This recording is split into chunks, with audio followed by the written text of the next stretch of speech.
Au nom du Père et du Fils et du Saint-Esprit. Amen.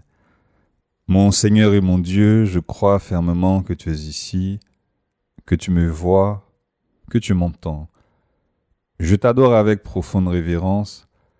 Je te demande le pardon de mes péchés et la grâce de faire avec profit ce moment de prière. Ma Mère Immaculée, Saint Joseph, mon Père et Seigneur, mon ange gardien, intercédez pour moi. Le buzz ici en ce mois d'octobre, ça a été Notre-Dame de Cocody. Dès que cette magnifique statue, la Sainte Vierge Marie, a été installée tout en haut de la tour, à 24 mètres du sol, au-dessus du très populaire carrefour Saint-Jean. Notre-Dame accompagne et aide à lever la tête vers le ciel. Et le 7 octobre dernier, cette statue a été bénite. C'est justement à l'occasion de la fête de Notre-Dame du Rosaire. Et bien que Notre-Dame de Cocody nous accompagne aussi dans ces 10 minutes de conversation avec Jésus, en ce mois du Rosaire. Rosaire, le mot rosaire. Eh bien on peut jouer avec ce mot. On peut en tirer le nom, par exemple, d'une compagnie aérienne en déplaçant tout juste le E final. Ça donnerait Rose Air, tu vois, un peu comme Egypte Air ou Corsair. Alors on voyage avec Rose Air. Mais vers quelle destination?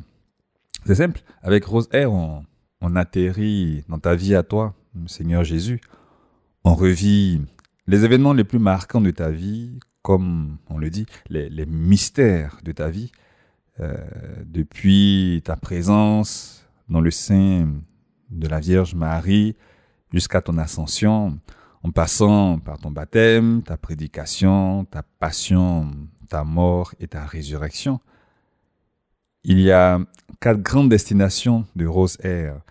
Les mystères joyeux de la vie de Jésus, les mystères de lumière, les mystères douloureux, les mystères glorieux que nous parcourons chaque semaine.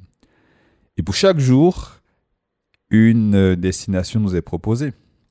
Et pour chaque destination, il y a 5 escales qui agrémentent notre voyage, ce voyage que nous faisons tranquillement. Et lorsqu'on va, comme aujourd'hui, à destination des mystères glorieux, comme tu le sais, les escales sont la résurrection du Seigneur, son ascension, la descente du Saint-Esprit, l'Assomption de la Vierge Marie, bon, elle est prise au ciel par son Fils Jésus, et le couronnement de la Vierge Marie par la Sainte Trinité, c'est ce 5e mystère glorieux. Tu vois, on parcourt les mystères de la vie du Christ, on y voyage en tenant la main de sa mère, Marie. On regarde la vie de Jésus avec les yeux de Marie. Dis-moi, qui connaît mieux Jésus que Marie? Qui a porté Jésus dans son sein? Dis à qui Jésus ressemblait physiquement? Qui lui a donné à téter? Qui l'a habillé? Qui l'a écouté? Qui lui a le plus parlé sur cette terre? Tu vois, avec Rose Air, tu voyages en bonne compagnie. Le rosaire, le chapelet que je fais chaque jour, que je peux faire chaque jour, m'approche de Marie. Et m'approcher de Marie, c'est forcément m'approcher de Jésus. Voyager avec rosaire, c'est l'occasion pour faire grandir mon amour pour toi, Jésus. Mon amour aussi pour ta mère, la Vierge Marie. Mon amour pour les autres. Nous avons tous l'expérience des enfants. Ils s'approchent de moments quand ils ont un besoin. Et bien moi aussi, et toi aussi, tu peux présenter au pied de Marie tes résolutions, tes désirs de vivre plus près de Jésus, de l'aimer plus. Tu peux aussi lui présenter dans chaque escale tes besoins matériels et ceux d'autres personnes. Et sois très ambitieux lorsque tu demandes des grandes choses parce que la Vierge Marie est toute puissante dans son intercession. Recommande au Seigneur ce synode là, qui a lieu actuellement à Rome. Demande à la Vierge Marie ta sainteté, la guérison de malades parmi tes proches. Demande-lui aussi cette paix, est tellement nécessaire. Et si tu n'as pas écouté les 10 minutes avec Jésus du 7 octobre dernier, je t'invite à le faire par l'application ou sur YouTube parce que voilà, c'est la demande principale qui est proposée. Demander à la Vierge Marie la paix. Mais revenons à notre compagnie. Il y a différents types de passagers face au rosaire. Parmi les chrétiens et même parmi les catholiques, il y en a qui n'ont pas envie de voyager avec cette compagnie. Là. Ils ont un certain soupçon. Ils se disent que voilà, le rosaire détourne de Jésus. C'est une sorte de pirate de l'air. Non, non, le rosaire nous conduit vers Jésus. Je viens d'en parler. Il y a d'autres qui pensent, oui, qui croient que le rosaire éloigne de la Bible. Et puis on dit, mais on ne parle pas du chapelet dans la Bible. Eh bien, c'est pas une invention humaine, c'est une prière évangélique, la prière du rosaire. Aujourd'hui, justement, nous fêtons l'évangéliste Saint Luc, le seul à nous dévoiler certains mystères de la vie de Jésus, de la vie de Marie. On considère même traditionnellement Saint Luc comme le peintre de la Vierge Marie. C'est lui qui nous parle de l'Annonciation, il est le seul à le faire, de la visitation. Enfin, cette visite de la Vierge à Élisabeth, à l'occasion de laquelle elle chante le Magnificat. Il nous parle de la naissance de Jésus à Bethléem, la présentation au temple, etc. Et au passage, je te souhaite une très bonne fête si tu t'appelles Luc. Et bonne fête à notre inoubliable et bien-aimé Lucky Luke. Bon, trêve de plaisanterie. Donc Saint Luc, c'est certainement l'auteur le plus cité de l'histoire de l'humanité. Hein, c'est du chapitre 5, chapitre 1 pardon, de son évangile, qu'on tire cette fameuse prière. Je vous salue Marie, pleine de grâce, le Seigneur est avec vous. C'est du Saint Luc, ça. Et rien qu'avec un chapelet récité, on aura dit au moins 50 fois pardon, cette prière. Et c'est aussi Saint Luc qui rapporte les paroles d'Élisabeth, que tu connais bien. Vous êtes bénie en toutes les femmes, et Jésus, le fruit de vos entrailles, est béni. Eh bien, pour être honnête, il faut ajouter aussi que Saint Luc partage sa médaille d'une certaine manière avec Saint Pie V, ce pape du XVIe siècle. On lui doit la deuxième partie du Je vous salue Marie, dans laquelle on demande l'intercession à la Vierge Marie, et Sainte Marie, Mère de Dieu. Priez pour nous, pauvres pécheurs, maintenant et à l'heure de notre mort. Eh bien, le rosaire approche de Jésus.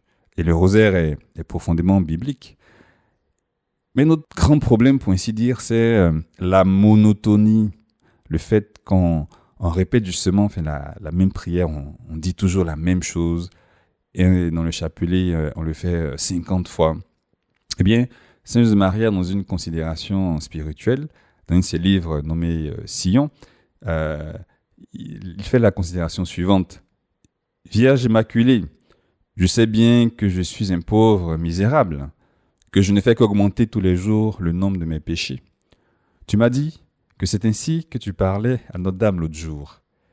Et je t'ai conseillé en toute certitude de réciter le Saint-Rosaire, merveilleuse monotonie des Je vous salue, qui purifie la monotonie de tes péchés. Eh bien, voilà, c'est toujours le même je t'aime qu'on dit. Oui, c'est toujours le même décollage, c'est toujours le même atterrissage. Mais bon, c'est aussi vrai que bon, c'est toujours le même péché qui me pèse, qui me donne envie de laisser tomber, de ne plus me confesser, d'arrêter de prier. Eh bien, Saint Joseph Maria parle de cette merveilleuse monotonie, et je vous salue Marie, qui me purifie de la monotonie de mes péchés. Hein. Monotonie contre monotonie.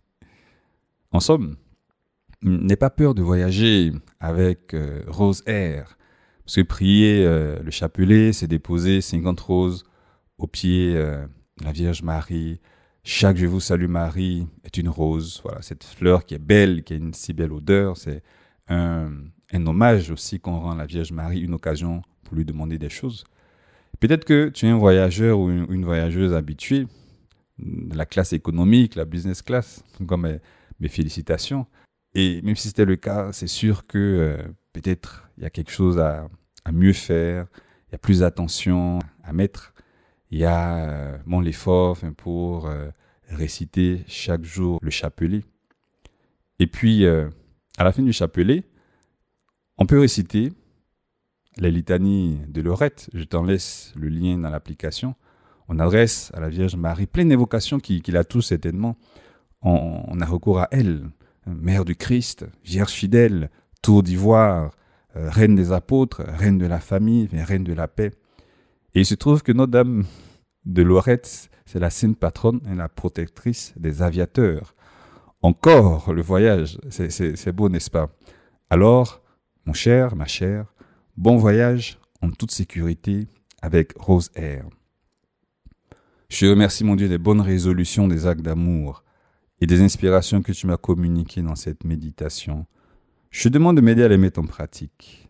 Ma Mère Immaculée, Notre-Dame du Rosaire, Saint Joseph, mon Père et Seigneur, mon ange gardien, Saint Luc, intercédez pour moi.